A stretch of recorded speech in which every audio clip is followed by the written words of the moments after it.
할렐루야. 함께 예배하는 우리 모든 가족들에게 하나님의 은혜와 능력과 평강이 넘치기를 주님의 이름으로 축원합니다. 기독교에서 가장 많이 사용하는 용어가 믿음이라는 용어인데, 그런데 정작 믿음을 설명하기란 쉽지 않습니다. 베드로가 예수님을 바라보고 물 위를 걷다가 겁을 먹고 두리번거렸고 그만 빠지게 됐습니다. 이때 예수님께서 손을 내밀어 베드로를 건져 주시면서 하시는 말씀이 마태복음 14장 31절입니다. 믿음이 작은 자여 왜 의심하였느냐? 베드로의 작은 믿음을 지적하셨습니다.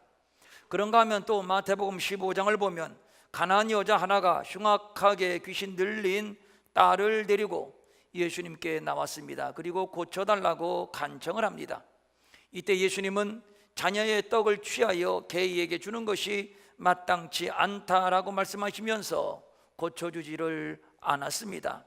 개 같은 이방인은 상대하지 않는다는 아주 모욕적인 말씀입니다.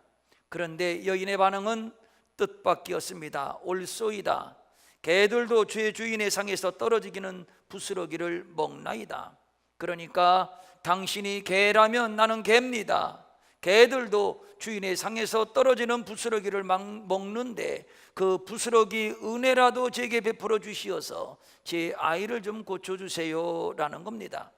이때 예수님이 여인을 칭찬하시면서 하시는 말씀이 마태복음 15장 28절입니다. 여자여 내 믿음이 크도다. 내 소원대로 되리라. 정리해서 베드로는 믿음이 작음을 지적받았고 가나안 여인은 믿음이 큰 것에 대해서 칭찬을 받았습니다. 그렇다면 결론은 무조건 믿음은 크고 봐야 합니다. 그런데 꼭 그런 것만은 아닙니다. 마태복음 17장 20절입니다. 진실로 너희에게 이르노니 만일 너희에게 믿음이 겨자씨 한 알만큼만 있어도 이 산을 명하여 여기서 저기로 옮겨지라 하면 옮겨질 것이요 또 너희가 못할 것이 없으리라. 여기에서는 겨자씨 한 알만큼의 믿음을 말하고 있습니다. 겨자씨는 손에 잘 잡혀지지 않을 정도로 작은 씨입니다. 이 정도의 믿음만 있어도 산을 옮길 수 있다고 말씀하는 것인데, 그러면 큰 믿음은 무엇이고 작은 믿음은 무엇입니까? 커야 되는 겁니까? 아니면 작아야 되는 겁니까? 여기에서 깨닫게 되는 것은 우리가 입이 닳도록 믿음을 말하지만 정작 믿음이 무엇이냐를 말할 때에는 설명이 쉽지 않다는 겁니다. 성경은 오직 믿음으로만 구원을 받는다고 말씀하고 있는데 야고보서 2장 26절입니다. 행함이 없는 믿음은 죽은 것이니라. 또 마태복음 7장 21절입니다. 나더러 주여 주여 하는 자마다 다 천국에 들어갈 것이 아니요 다만 하늘에 계신 내 아버지의 뜻대로 행하는 자라야 들어가리라. 정말 콕 집어 믿음을 설명한다는 것이 쉬운 것이 아닙니다. 믿음으로만인가 아니면 행함으로만인가? 처음으로 돌아가서 다시 질문을 드립니다. 믿음이라는 것이 무엇입니까? 이 질문에 대하여 여러분들은 명쾌하게 대답을 할 수가 있습니까? 오늘 이 문제를 함께 살피면서 믿음에 관한 이해에 접근해 보려고 합니다. 우선 본문 2절에 나오는 믿음의 주라는 말씀을 주목합니다. 이 말의 원어적인 의미는 믿음의 창시자, 믿음의 사령관이라는 뜻입니다. 이 말은 우리가 믿음을 이해하는데 아주 중요한 단서를 제공한다 하겠습니다. 믿음은 예수 그리스도로부터 시작되었습니다. 그래서 예수를 믿음의 주라고 말하는 겁니다. 그리고 온전케 하다라고 하는 말입니다. 이 말은 원어적으로 완성자라는 의미입니다.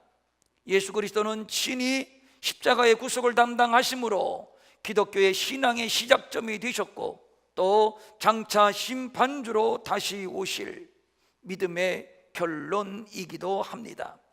1절을 보면 우리를 경주자로 표현하고 있습니다. 즉 믿음의 경주자라는 말입니다.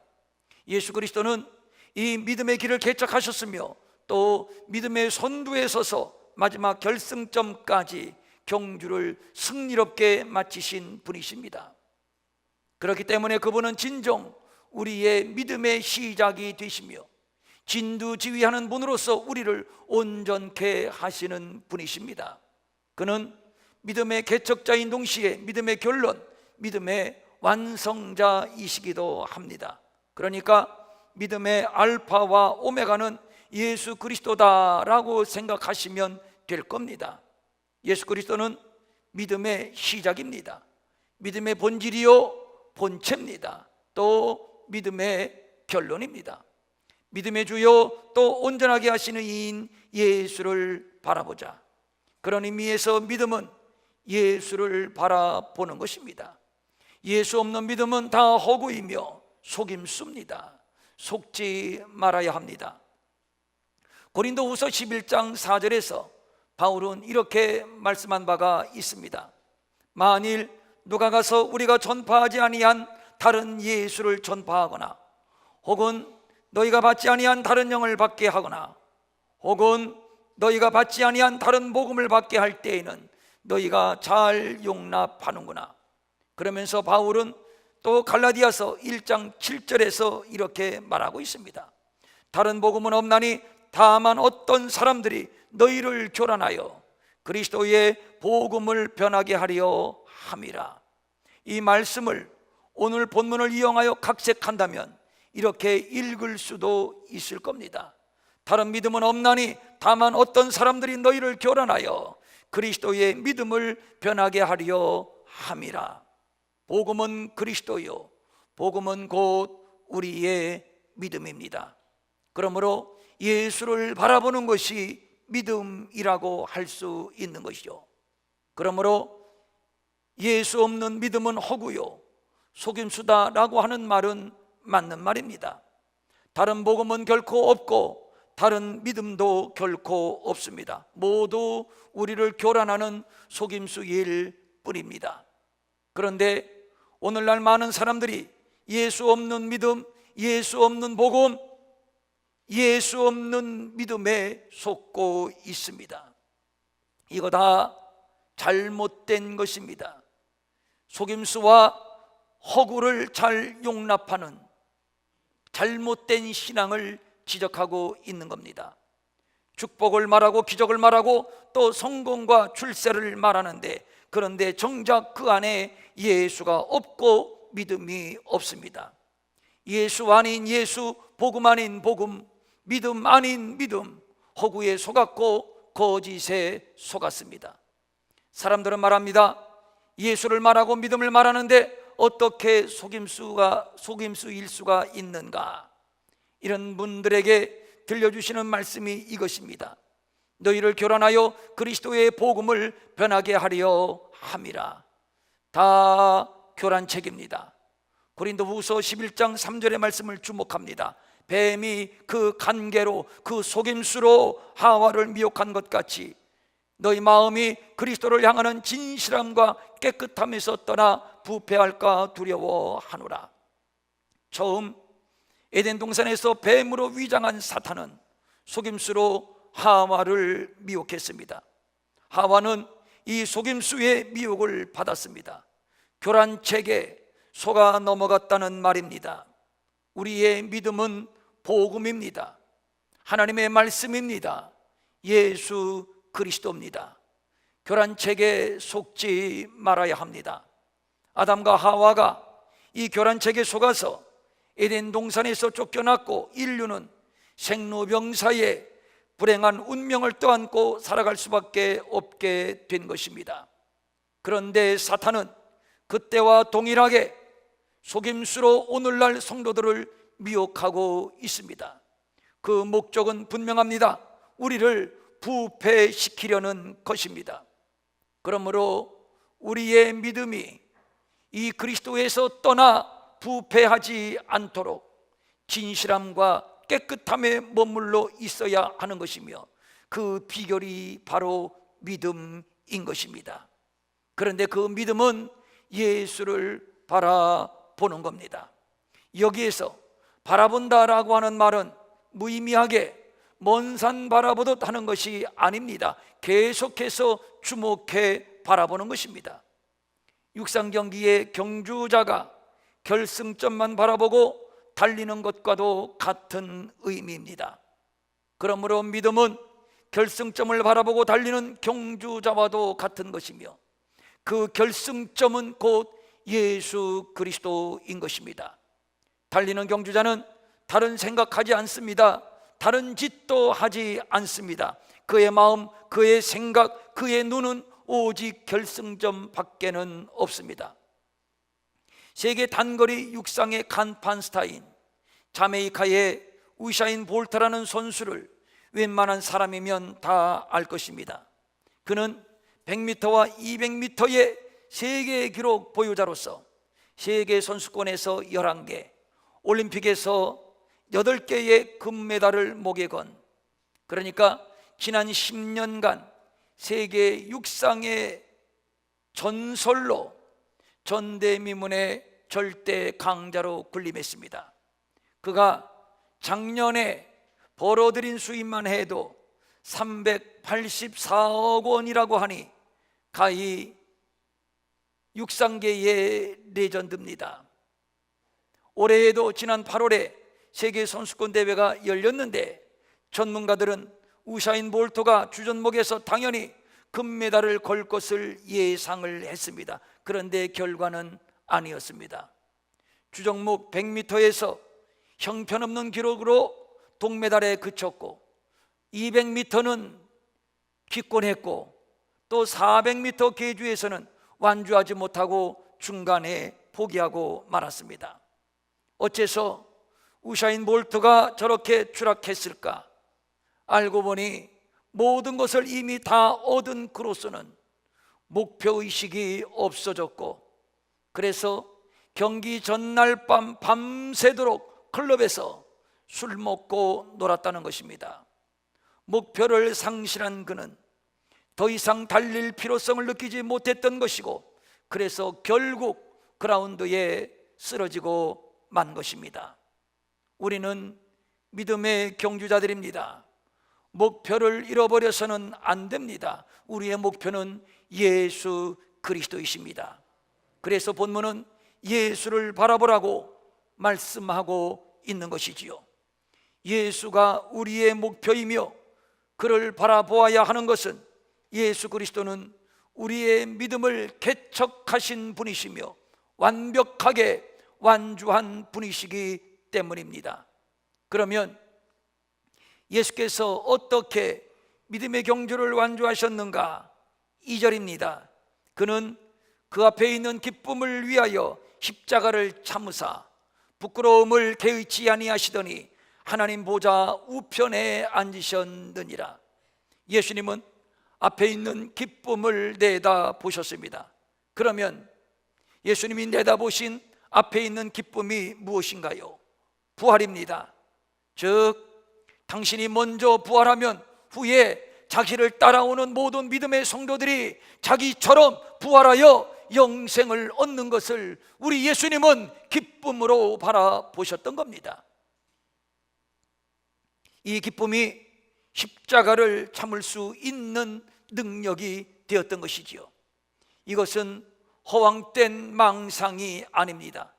실제로 예수님은 요한복음 11장 25절 이하 26절에서 이렇게 말씀하신 바가 있습니다.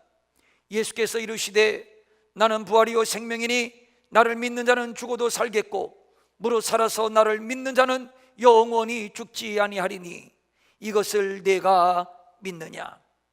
예수님께서 가시는 십자가의 길은 낭만이 아닙니다.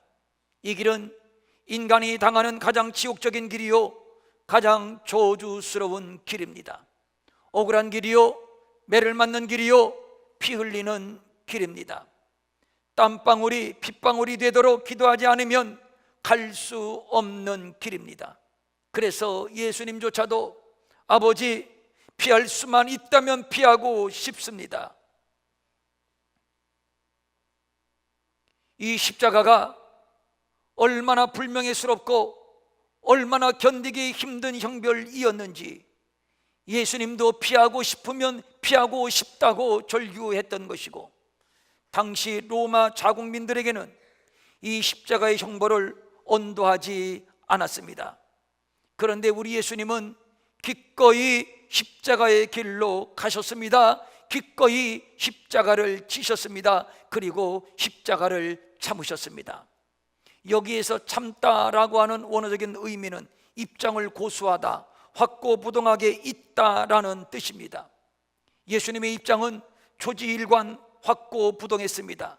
흔들림이 없었습니다. 그러니까 예수님이 십자가를 지신 것은 마지못해서 억지로 체념 상태에서 운명적으로 받아들인 것이 아닙니다. 예수님은 얼마든지 피할 수 있었습니다. 원하시기만 하셨다면 십자가에서 뛰어내려 오실 수도 있었습니다.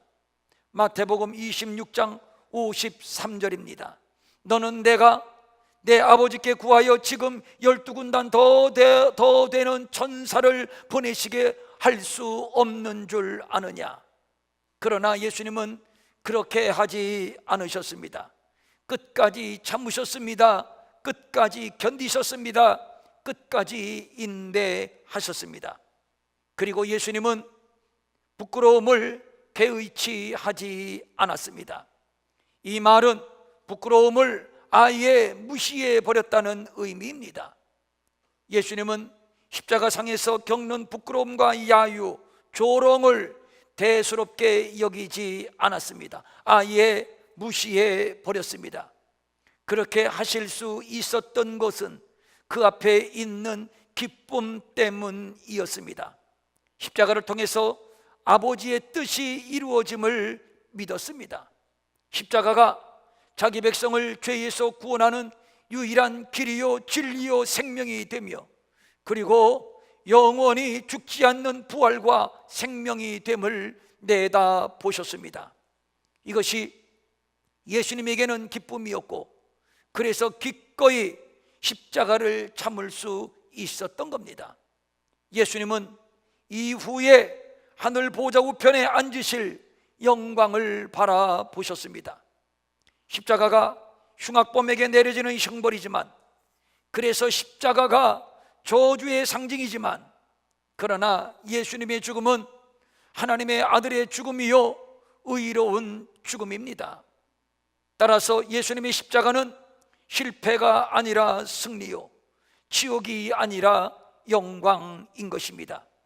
이것을 골로새서 2장 14절과 15절의 성경은 이렇게 말씀하고 있습니다. 우리를 거스르고 불리하게 하는 법조문으로 쓴 증서를 지우시고 제하여 버리사 십자가에 못 박으시고 통치자들과 권세들을 무력화하여 드러내시고 구경거리로 삼으시고 십자가로 그들을 이기셨느니라. 이 말의 의미는 율법으로 말미암아 드러난 죄를 십자가에 못 박아 완벽하게 해결하시고, 보이는 물질 세계나 보이지 않는 영계 세계나 최고의 권세, 최고의 능력은 예수 그리스도께 있다는 것을 부활로 입증하셨다는 뜻입니다. 이것이 바로 우리 예수님께서 십자가를 참으사 부끄러움을 개의치 않으신 이유입니다. 예수님은 이 믿음을 창조하셨습니다. 그리고 이 믿음의 길을 가셨습니다. 그리고 이 믿음으로 승리자가 되셨습니다. 그러므로 믿음이란 믿음의 주여 온전하게 하시는 예수를 바라보는 것입니다. 이 예수를 계속 주시하고 주목하는 것입니다. 한눈 팔지 않습니다. 흔들리지 않습니다. 회의에 빠지지도 않고 허무주의에 빠지지도 않습니다. 예수님이 그 길을 가셨기 때문이요, 우리도 그의 길을 따라가는 제자들이기 때문입니다. 이것이 우리의 믿음입니다. 자기 확신이나 신념이 아닙니다. 과학이나 논리도 아닙니다. 간혹 교회에 열심히 나오다가 보이지 않아서 왜 교회를 안 나오세요? 라고 확인을 해보면 교회가 마음에 안 들고 목사가 마음에 안 들어서 교회에 안 나간다고 하는 자들이 있고, 또 몇 년을 교회 다녀봤는데 믿어봐야 소용이 없어서 안 나갑니다 라고 말하는 자들도 있습니다. 이런 분들에게 묻고 싶습니다. 당신에게 예수가 누구이기에 고작 그런 이유로 믿음을 포기하느냐고 말입니다. 우리의 믿음의 주요 온전하게 하시는 이는 예수 그리스도입니다. 그 예수는 앞에 있는 기쁨을 위하여 기꺼이 십자가를 참았습니다. 부끄러움도 개의치 않았습니다. 그리고 마침내 하늘 보좌 우편에 앉는 영광을 얻었습니다. 이 길을 따라가는 것이 믿음입니다. 우리는 경주자로서 우리 앞에 당한 경주를 하는 자들입니다. 여기에서 경주하다라고 하는 말의 의미는 계속 힘써 달려나가는 현재형입니다. 몇 번 달려보고 포기하는 것이 아닙니다. 경주자에게는 달려가야만 하는 목표가 있습니다. 그것은 승리자가 얻는 영광입니다. 이것을 2절에서는 그 앞에 있는 기쁨이라고 표현한 것이고, 이 경주에서 승리한 멘토가 바로 예수 그리스도입니다. 그런데 경주하다라고 하는 말이 단순히 달리기 경주만을 말하는 것이 아니라 성경은 여러 곳에서 싸움이라고 번역하기도 했습니다.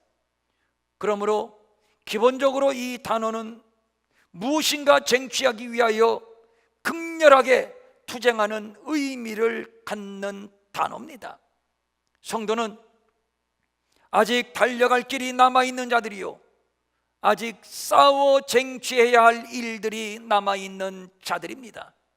그래서 바울은 빌립보서 3장 12절에서 이렇게 고백을 하기도 했습니다. 내가 이미 얻었다 함도 아니요 온전히 이루었다 함도 아니라 오직 내가 그리스도께 잡힌 바 된 그것을 잡으려고 달려가노라. 지금까지 달려왔고 지금도 달려가고 있고 앞으로도 계속 달려갈 것이라는 옛 사도의 고백입니다. 그러므로 성도는 계속 달리는 자들입니다. 안주해서도 안 되고 게을러서도 안 됩니다. 자만해서도 안 됩니다. 왜냐하면 얻은 것 같지만 얻은 것이 아니고 이룬 것 같지만 아직 이룬 것이 아니기 때문입니다. 더 달려가야 합니다. 더 싸워야 합니다. 예수님을 바라보면서 말입니다. 경주이건 싸움이건 중요한 것은 전 먹던 힘까지 다 싸우다 부어야 한다는 것입니다. 그러므로 오직 예수만을 바라보아야 합니다. 예수를 바라보면 예수께서 어떻게 십자가를 참으셨는지, 어떻게 부끄러움을 개의치 않으셨는지, 어떻게 승리하여 하늘 보호자 우편에 앉으셨는지를 알 수가 있습니다. 승리의 비결이 바로 그곳에 있습니다. 여러 선교사님들과 교제를 하면 선교사님들이 하는 얘기가 주로 이런 내용입니다. 목사님, 제가 선교지에서 저들을 품고 저들을 사랑하고 저들을 섬기고 나누어 주고 보듬어 주고 사랑해 주고 복음을 전하고, 그런데도 저 사람들은 도무지 변하지가 않아요. 여전히 거짓말하고 여전히 사기치려고 하고 여전히 덮어 씌우려고 하고 여전히 배신하고 또 자기가 왔던 길로 돌아가고 중간중간 포기하고 다시 고국으로 돌아가고 싶을 때가 한두 번이 아닙니다. 그러면 또 제가 묻습니다. 그런데 어떻게 견뎠어요? 그럴 때마다 예수님도 이 길을 가셨지. 예수님도 이 길을 가셨지. 예수 바라보면서 10년이 지나고 20년이 훌쩍 지났네요. 거의 모든 선교사님들의 공통적인 간증입니다. 그렇습니다. 예수는 우리의 믿음의 주입니다. 우리를 온전케 하시는 분이십니다. 그러므로 그 예수를 바라보면 분명코 승리하게 된다는 것이 오늘 본문이 주는 교훈인 것이지요. 이 믿음의 길을 가는 자들에게 본문은 또 충고하고 있습니다. 모든 무거운 것과 얽매이기 쉬운 죄를 벗어버리라고 말입니다. 여기에서 모든 무거운 것은 신앙 경주에 방해되는 모든 거추장스러운 장애물을 말하는 겁니다. 교만이 우리의 신앙을 방해하는 무거운 짐일 수 있습니다. 나태함과 게으름도 무거운 짐일 수 있습니다. 교만한 자들은 하나님을 믿기보다는 자신의 능력과 실력을 더 신뢰하기 때문이며, 게으른 자나 나태한 자는 신앙에 활력이 없습니다. 침체에 빠지고 결국 꼬꾸라지고 퇴보하게 됩니다.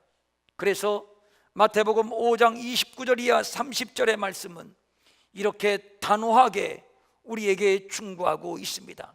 만일 내 오른눈이 너를 실족하게 하거든 빼어 버려라. 내 백체 중 하나가 없어지고 온몸이 지옥에 던져지지 않는 것이 유익하며, 또한 만일 내 오른손이 너로 실족하게 하거든 찍어 버려라. 내 백체 중 하나가 없어지고 온몸이 지옥에 던져지지 않는 것이 유익하니라. 또 우리가 벗어버려야 할 것은 얽매이기 쉬운 죄입니다. 여기에서 얽매이기 쉬운 죄라고 하는 것은 쉽게 함정에 빠뜨리는 유혹을 말하는 겁니다. 죄는 우리의 가장 가까운 곳에서 늘 우리를 유혹하고 넘어뜨리려 합니다. 그래서 한 번 이겼다고 두 번 이기리라는 보장이 없는 것이고, 오늘 이겼다고 내일도 이기리라는 보장이 없는 것입니다. 그러므로 죄에 대한 신속하고 과감한 대처가 필요한 것이죠. 이 문제에 대하여 심각하게 고민했던 옛 시인은 시편 1편 1절과 2절에서 이렇게 고백한 적이 있습니다. 복 있는 사람은 악인의 꾀를 따르지 아니하며 죄인들의 길에 서지 아니하며 오만한 자들의 자리에 앉지 아니하고 오직 여호와의 율법을 즐거워하여 그의 율법을 주야로 묵상하는 자로다. 그러므로 볼 것도 없이 죄에 대하여는 무조건 단호해야 합니다. 어떤 틈이나 여지를 보여서는 안 됩니다. 그래서 또 데살로니가전서 5장 22절은 이렇게 말씀합니다. 악은 어떤 모양이라도 버리라. 우리의 목표는 예수 그리스도이십니다. 왜냐하면 그분이 우리의 믿음이기 때문입니다. 그분은 우리의 믿음의 주요, 온전케 하시는 믿음의 출발이며 과정이며 결론입니다. 그분은 우리에게 믿음의 진면목을 보여주셨습니다.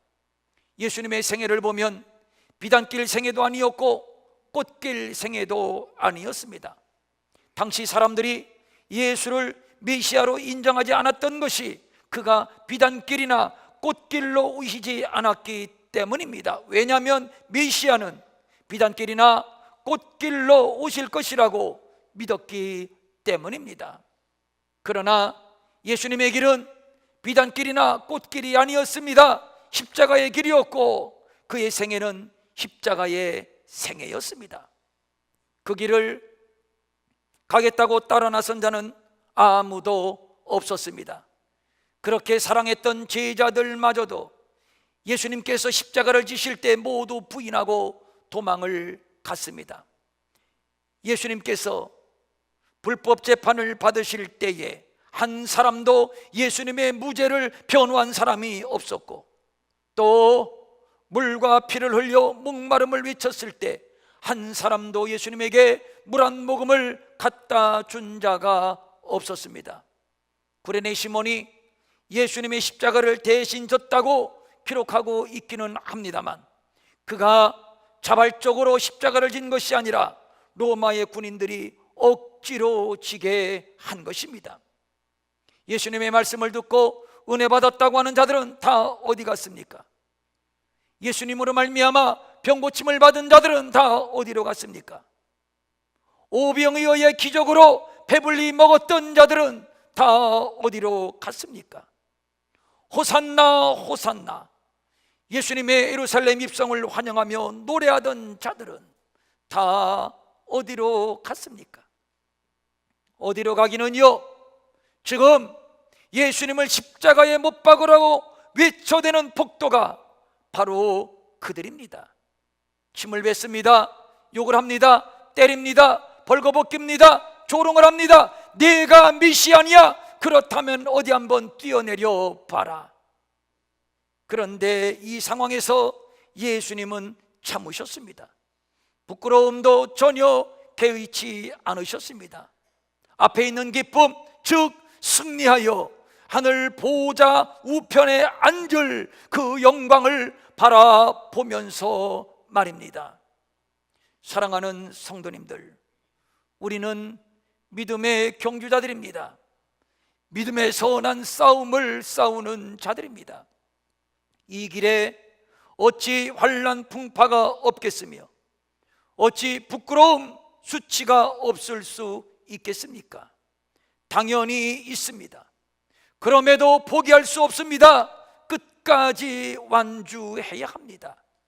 이 길이 십자가의 길이요, 이 길이 믿음의 길이요, 결국 이 길 끝에는 하나님이 우리를 위해서 예비하신 영광스러운 상급이 있기 때문입니다. 이 길을 우리 예수님이 먼저 가셨습니다. 그가 남긴 발자국은 너무도 선명한 피의 발자국입니다. 주님은 친히 자신이 먼저 걸어간 이 길을 따라오라고 본을 보여주셨습니다. 당신이 참았으니 우리도 참고, 당신이 부끄러움을 개의치 않으셨으니 우리도 부끄러움을 개의치 말라고 말씀하고 있습니다. 그리고 마침내 당신이 승리하셨으니 우리도 승리할 것임을 약속해 주고 계십니다. 그러므로 본문은 말씀합니다. 십자가의 길을 가는 모든 믿음의 경주자들이여, 진실로 예수를 바라보시오. 참고 인내하고 부끄러움을 개의치 마시오. 예수님이 승리하여 하늘 보좌 우편에 앉은 것처럼 당신들도 승리하여 마침내 그 영광의 자리에 앉게 될 것입니다. 그러므로 사랑하는 성도들이여, 예수를 바라보시오. 이것이 믿음입니다. 혼자 외로운 경주도 아니고 혼자 싸우는 고독한 싸움도 아닙니다. 우리에겐 구름같이 둘러싼 허다한 증인들이 있습니다. 그 증인들의 이름이 히브리서 11장에 소개되고 있습니다. 믿음의 제사를 드렸던 아벨, 믿음으로 죽음을 보지 않았던 에녹, 믿음으로 방주를 준비하여 구원을 받았던 노아, 믿음으로 순종하여 기업을 얻은 아브라함과 이삭과 야곱, 믿음으로 나이가 많아 단산했으나 아들을 낳았던 사라, 믿음으로 바로의 공주의 아들이라 칭함받기를 거절하고 이스라엘을 구원한 모세, 그 외에 기타 등등 수많은 믿음의 선진들, 그들이 지금 우리의 증인들입니다. 저들의 믿음의 여정도 하루하루가 가시밭길이었고 하루하루가 피와 눈물의 길이었지만 저들은 결국 믿음으로 승리했습니다. 그리고 영광을 얻었습니다. 그들이 지금 우리에게 응원을 보내고 있습니다. 사랑하는 믿음의 후배들아, 힘들지? 버겁지? 괜찮아. 조금만 더 예수님 바라보고, 조금만 더 참아, 조금만 더 견뎌봐. 지금의 부끄러움은 부끄러움이 아니야. 부끄러움 뒤에 기쁨이 있고, 이 수치와 이 환난과 이 고난 뒤에 기쁨이 있고 영광이 있단다. 내가 증인이야. 사랑하는 여러분, 이것이 믿음입니다. 힘듭니까? 그래서 포기하고 싶고, 그래서 주저앉고 싶기도 합니까? 믿음의 주요 온전케 하시는 이인 예수 그리스도를 바라보십시오. 그는 십자가를 참았습니다. 부끄러움을 개의치 않으셨습니다. 그리고 마침내 승리하여 하늘 보좌 우편에 앉으셨습니다. 주님이 말씀합니다. 나를 따라오너라. 이것이 믿음입니다. 할렐루야, 아멘. 일어나셔서